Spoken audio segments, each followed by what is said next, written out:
Sumainyo ang Panginoon. At sumayo rin. Ang mabuting balita ng Panginoon ayon kay San Juan. Papuri sa iyo, Panginoon. Madilim-dilim pa ng araw ng linggo, naparoon na si Maria Magdalena sa libingan. Naratnan niyang naalis na ang batong panakip sa pinto ng libingan. Dahil dito, patakbo siyang pumunta kay Simon Pedro at sa alagad na mahal ni Jesus at sinabi sa kanila, "Kinuha sa libingan ng Panginoon at hindi namin alam kung saan dinala." Kaya't si Pedro at ang nasabing alagad ay nagpunta sa libingan. Kapwa sila tumakbo, ngunit si Pedro ay naunahan ng kasamang alagad. Yumuko ito at sumilip sa loob.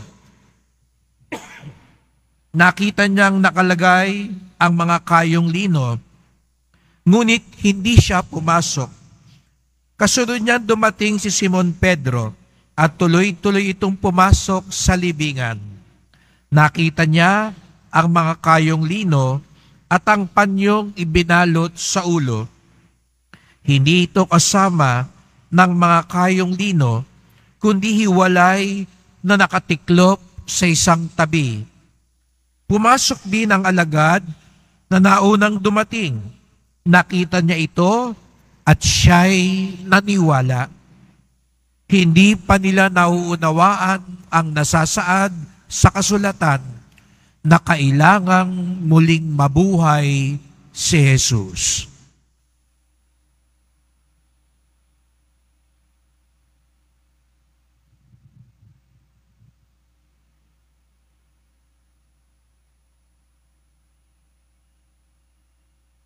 Mga kapatid, ang mabuting balita ng ating kaligtasan. Pinupuri ka namin, Panginoong Heso Kristo. Magsiupo muna po ang lahat. Ito ang araw na ginawa ng Diyos, magalak tayo at magsaya. Si Heso Kristo'y muling nabuhay, gaya ng kanyang sinabi, siya ang ating kaliwanagan at kaligtasan. Muling nabuhay ang Panginoon. Kaya't bigyan natin ng papuri, parangal at pasalamat ang ating Nuestro Padre Jesus Nazareno. Happy Easter po sa inyong lahat. Parang hindi Easter, parang hindi kayo buhay. Happy Easter po ulit sa inyong lahat. Pakibati din ang bawat isa, Happy Easter! Pakita natin sa muling nabuhay na Panginoon, buhay na buhay tayo, gising na gising tayo, at galak na galak tayo. Kaya't bigyan pa natin siya ng mas malakas na palakpakan.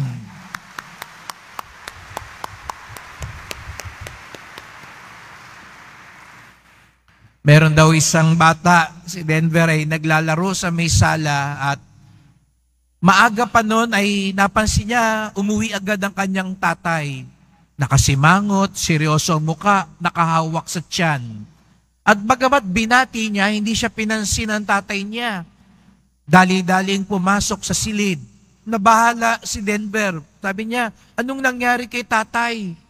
Miya-miya, yung nanay niya pumasok doon sa silid para siguro kausapin si tatay at nung palabas na yung nanay, nilapitan ni Denver at sabi niya, "Nanay, anong nangyari kay tatay? Bakit ganoon? Mukhang namumutla siya at masama itsura niya at hindi nga ako pinansin." Sabi ng nanay niya, "Huwag kang mag-alala, Denver.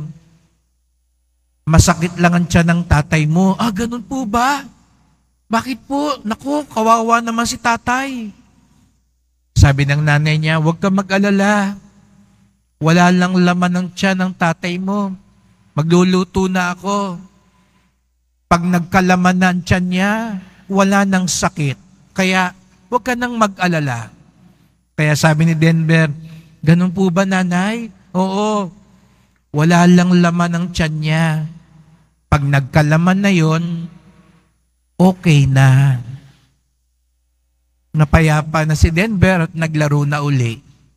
Kinabukasan, pumasok sa eskwela at habang sila'y nagdidiskusyon, biglang napahinto yung teacher. Napaupo at napansin ni Denver, pinagpapawisan, namumutla. Nilapitan ni Denver at napansin niya yung teacher niya, nakahawak sa ulo. At sabi ni Denver, "Ma'am, ano pong nangyari sa inyo? Bakit kayo namumutla at pinagpapawisan?" Sabi ng teacher, "Masakit ang ulo ko eh." Biglang napangiti si Denver. Sabi niya, "Ma'am, huwag kayong mag-alala. Alam ko kung bakit masakit ang ulo niyo." "Ha? Bakit?" Sabi ng nanay ko, "Wala akong laman. Pag nagkalaman niyang ulo niyo, mawawala ang sakit. Kaya huwag kayong matakot." Ewan ko kung anong ginawa sa kanya ng teacher niya. No? Pag masakit daw, walang laman. Mukhang hindi tumawa yung iba sa inyo. No? Nagumpisa ako ng isang biro. Alam niyo, sabi ni Papa Benedicto 16, sa kanyang bayan at sa ibang simbahan sa Silangan, tuwing linggo ng muling pagkabuhay, nag-uumpisa daw ang pari sa pagninilay sa isang patawa, isang joke. Bakit daw ganun yung kaugalian nila? Kasi nung unang muling pagkabuhay, humalakhak ang langit. Humalakhak ang Diyos. Bakit kamo? Nung Biyernes Santo, nung nakita nating namatay sa krus si Jesus Nazareno, namighati tayong lahat. Nagdalamhati tayong lahat. Nalungkot tayo ng labis, gaya ng mga alagad. Pero sa impyerno daw, nagpiesta. Galak na galak, humahalakhak si Satanas. Pero hindi niya sukat akalain, matapos ng 3 araw, na buhay na maguli, si Jesus Nazareno, nagtagumpay ang Diyos. Akala nila, natalo nila si Jesus. Akala nila, naisahan nila ang Diyos. Kaya't nung linggo ng muling pagkabuhay, humalakhak ang Diyos.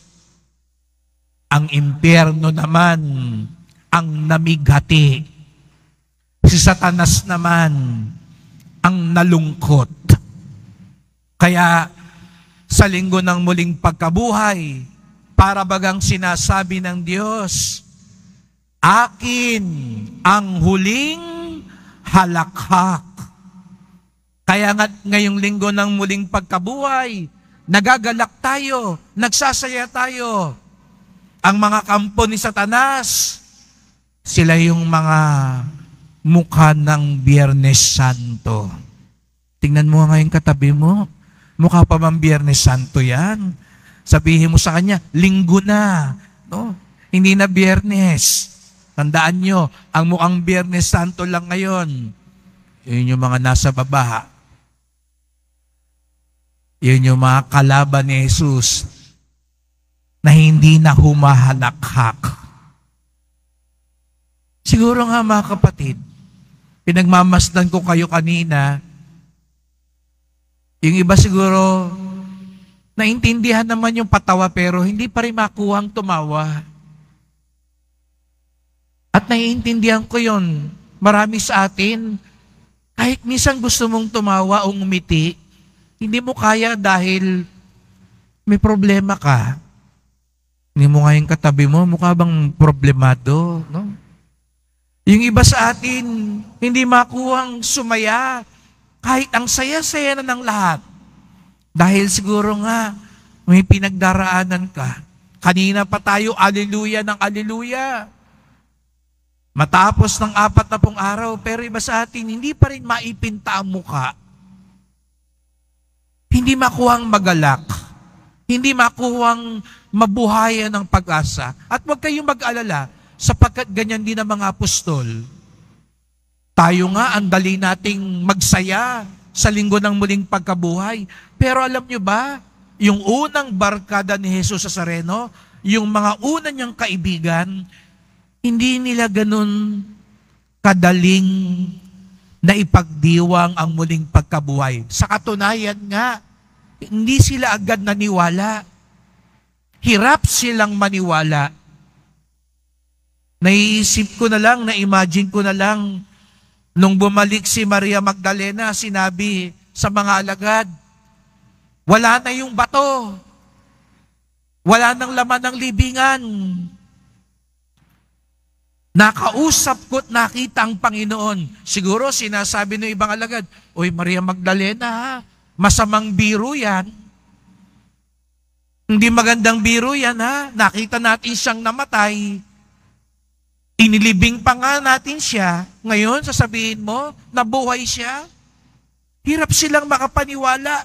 Kahit na mismong si Jesus Nazareno na ang nagsabi sa kanila, katulad ng templo, gibain nyo man ito, sa loob ng 3 araw, bubuhayin muli ang anak ng tao. Bakit ganon? Bakit ang hirap maniwala ng mga alagad? Sinabi na ni Jesus, ang dami ng pruweba, may anghel na nagsabi na. Pero mapapansin niyo sa mga darating na araw, hindi ganon kadali tinanggap ng mga alagad ang muling pagkabuhay. Bakit? Meron tayong kasabihan, too good to be true. Masyadong napakaganda para maging totoo. Hindi sila makapaniwala. Parang sobra naman yata yan para maging totoo. Yun yung katwiran ng mga alagad. Parang sobra naman yata yan para maging totoo. Pero mga kapatid, wag tayong padalos-dalos. Sabi ko nga nung nakaraang linggo, ngayong mga mahal na araw, sana humarap din tayo sa salamin. Wag lang natin baliktanawin ang mga nangyari noon. Wag lang natin panoorin yung mga tauhan noon. Humarap din tayo sa salamin. Wag natin sabihin, bakit ganun yung mga tao? Palaspas ng palaspas, tapos miya-miya, ipako sa krus. Diba tayo din naman, paiba-iba din ang isip? Kinakain din natin yung mga salita natin at binabasag natin ang mga pangako natin. Bakit si Judas? Ipinagpalit si Jesus? Hindi pinahalagahan si Jesus? Di po ba't pag nagkakasala tayo, ipinagpapalit din natin si Jesus? Hindi rin natin siya pinapahalagahan? Bakit si Pedro itinatawa si Jesus? Eh di ba tayo din naman minsan? Sigaw tayo na sigaw ng biba. Pero ang buhay natin, parang itinatatwa din natin si Jesus. Nahihiya nga tayo minsan ipakita sa iba ang tama kasi kailangan makisama. Minsan nga minumura na si Jesus, tawa lang tayo ng tawa, pumapalakpak pa nga tayo, hindi tayo nababahala. Hindi naman tayo naiiba sa kanila. At ngayon yung mga alagad, ano yung parang katwiran nila? Masyado yatang napakaganda para maging totoo, para paniwalaan. Hindi ba mga kapatid, minsan ganun din tayo? May mga bagay-bagay, mga turo, atas, at paraan ni Jesus Nazareno na sa totoo lang, mga kapatid, ang tingin natin, masyadong napakaganda para sundin at maging totoo. Masyado yatang maganda yung pagpapakababa. Totoo ba yun? Yung mga nagpapakababa ang dakila, kaya yung iba sa atin, magmamataas pa rin ako. Masyado yatang maganda yung magpatawad. Tama ba yun? Magpatawad? Sinasabi ng damdamin ko, galit ako eh. Magpatawad? Masyado yatang maganda. Hindi yata makatotohanan yan. Kaya maghihiganti pa din ako.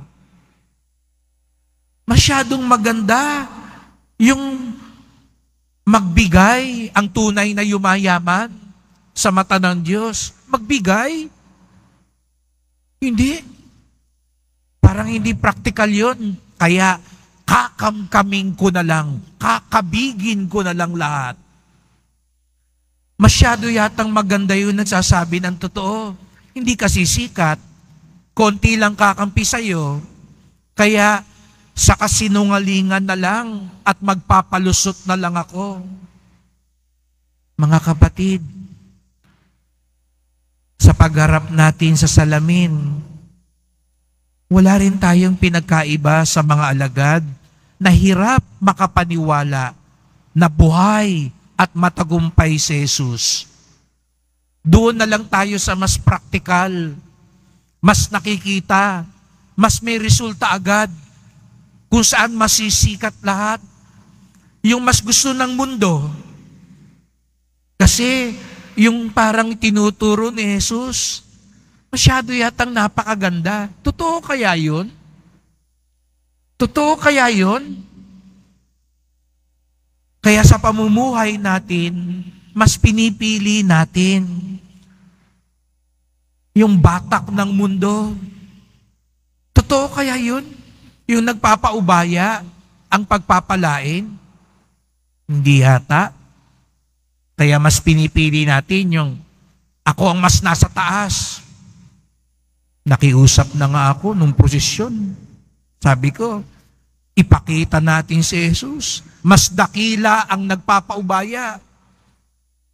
Pero may mga tao pa rin na hindi. Dapat ako yung nando sa taas. Dapat apakakaw silang lahat. Makikipagsuntukan pa.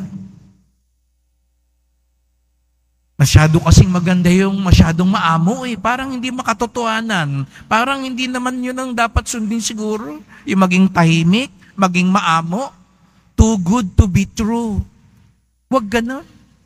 Dito na lang tayo.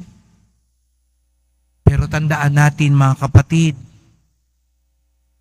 kung inaakala natin masaya ang mga nandaraya at marahas, kung inaakala natin nagwagi ang mga palalo, ang mga manloloko, kung akala natin nagtagumpay ang mga nanlamang at mga pasaway, kung akala natin na naig ang kadiliman at kasamaan, tandaan natin, nasa Diyos ang huling halakhak.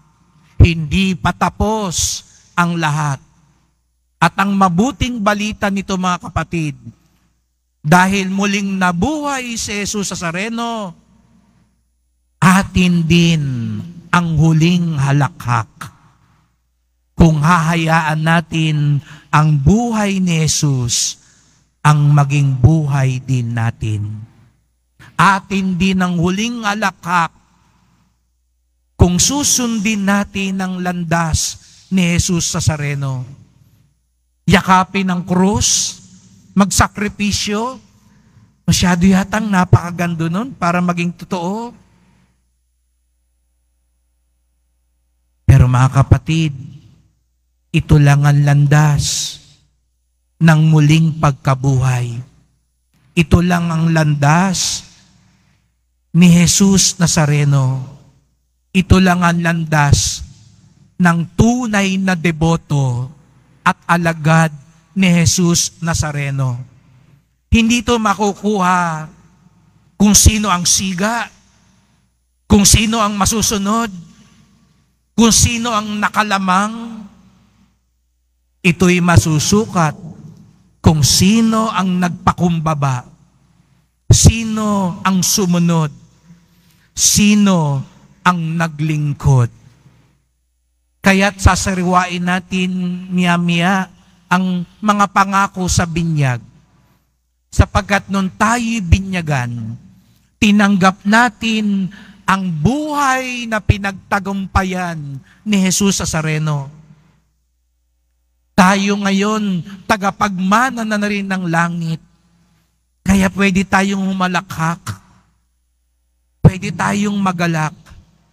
Sapagkat may pagkakataon tayo na maging bahagi ng tagumpay ni Jesus Nazareno. Kaya't ipagdasal natin ang bawat isa, mga kapatid. Kung namimigati ka ngayon, kung parang ikaw ay nasa baba ngayon at parang naapi, parang nahihirapan dahil nasa tama ka, dahil sumusunod ka sa Diyos, dahil tapat ka, huwag kang susuko, huwag kang bibitaw. Yun ang tunay na kapit, hindi lang sa lubid, hindi lang sa pingga. Kumapit ka kay Jesus, hindi lang tuwing Enero na 9, hindi lang tuwing Biyernes Santo, kumapit ka sa Kanya buong buhay, habang buhay, upang sa bandang huli, katulad ng Diyos, katulad ni Jesus Nazareno, atin din ang huling halakhak. Mahal na pong Jesus Nazareno, salamat po sa iyong muling pagkabuhay. Salamat po at binibigyan mo kami ng pag-asa. Salamat po sapagkat ang nagiging tapat, nagmamahal at tumutulad sa iyo, magmamana ng buhay na walang hanggan, magiging kabahagi din ng iyong huling halakhak. Mahal na pong Jesus Nazareno, kaawaan niyo po kami, basbasan niyo po kami. Alleluia, Amen, Alleluia, Amen.